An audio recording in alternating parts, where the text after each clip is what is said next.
Halo adik-adik semua, selamat datang di channel Anak Terang Ministry. Kita akan mendengarkan cerita Alkitab yang berjudul Tuhan Menuntun Kita untuk Bekerja Sama. Anak-anak, cerita Alkitab kita terambil di dalam Keluaran pasal yang ke-18.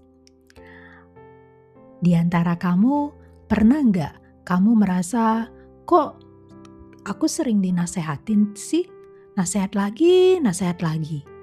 Anak-anak, biasanya kita bosen ya?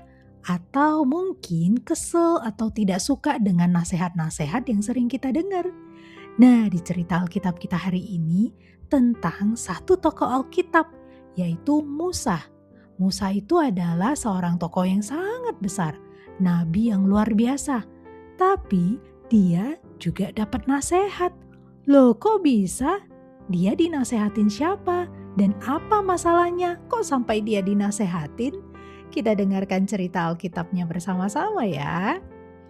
Di dalam cerita Alkitab, Keluaran 18 diceritakan kalau ada papa mertuanya Musa, yaitu Yitro, dia mengunjungi Musa pada saat itu. Nah, Yitro datang bersama dengan istrinya Musa, yaitu Zipora.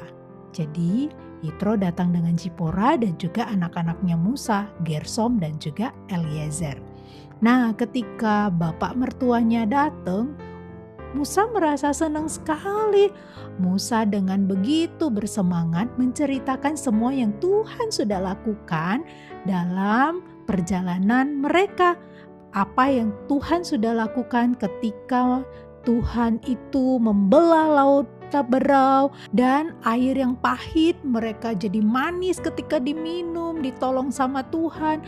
Mereka juga bisa makan mana, roti dari surga. Wah, luar biasa, dia dengan semangat menceritakan semua itu kepada Yitro. Kemudian ketika dengar cerita itu, Yitro kagum banget dan dia itu memuji Tuhan. Yitro berkata, "Terpujilah Tuhan, sekarang aku tahu bahwa Tuhan itu benar-benar lebih besar dari Allah manapun." Nah, jadi Yitro itu memuji Tuhan. Nah, anak-anak, kemudian setelah itu Yitro melihat Musa itu melayani ribuan orang Israel. Jadi keesokan harinya Yitro melihat, aduh Musa kok sibuk banget ya. Banyak orang yang harus dilayani.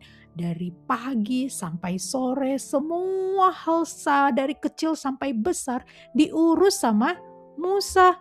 Dan Yitro melihat, wah, Musa ini capek banget. Kelelahan sekali dia.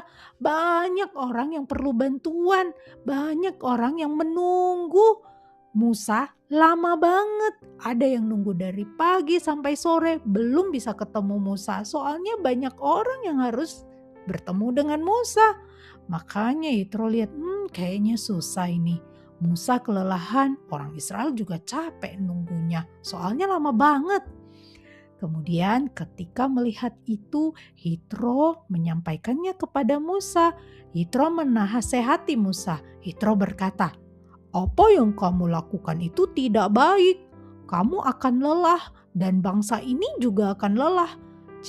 Ini terlalu berat jika kamu lakukan sendirian. Jangan kerja sendirian," begitu ya intinya ya. Yitro menasehati Musa. Nah, kemudian Yitro bilang, "Musa, kamu tetap harus memimpin dan mengajar umat ini berjalan supaya mereka tetap ada di jalan Tuhan. Ya, kamu harus tetap mengajar. Tapi kamu tidak harus melakukan semuanya sendirian." Nah, jadi Musa kan tugasnya banyak banget ya. Harus mengajar, harus memimpin, harus urus semua urusan-urusan yang ada. Kemudian Yitro menasehatin, dia bilang kepada Musa, "Kamu harus dibantu oleh teman-teman kamu. Makanya kamu mimpin ya, supaya bentuk pemimpin-pemimpin dari besar sampai kecil. Jadi ada pemimpin untuk 1.000 orang, ada pemimpin untuk 100 orang, ada pemimpin untuk 50 orang, dan ada pemimpin untuk 10 orang. Nah, jadi ada kelompok kecil-kecil, terus makin besar sampai 1.000 orang. Dan Musa yang memimpin yang paling tinggi. Nah, kira-kira apakah Musa mau mendengarkan nasihat bapak mertuanya Yitro? Iya, tentu saja ya. Musa mendengarkan nasihat Yitro.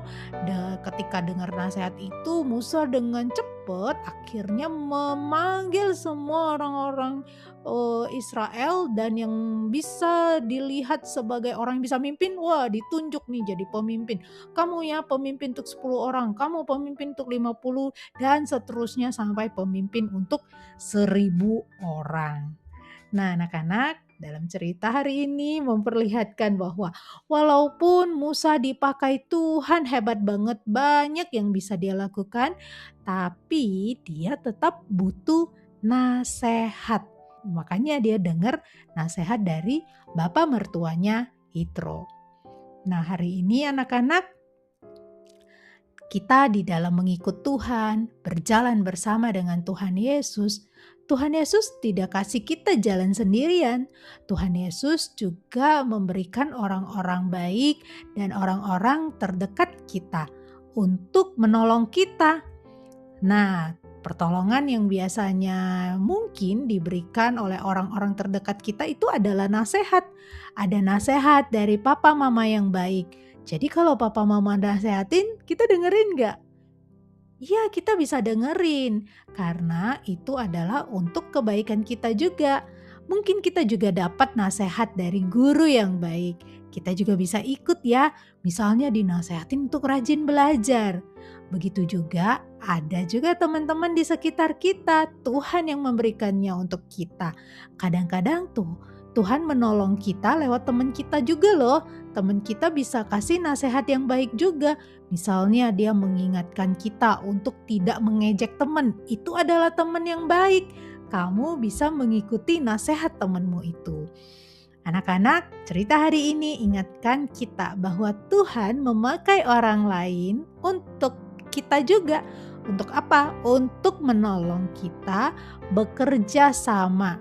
Untuk itu kita bisa dengarkan nasihat-nasihat dari orang-orang sekitar yang baik dan kita bisa bekerja sama dengan baik.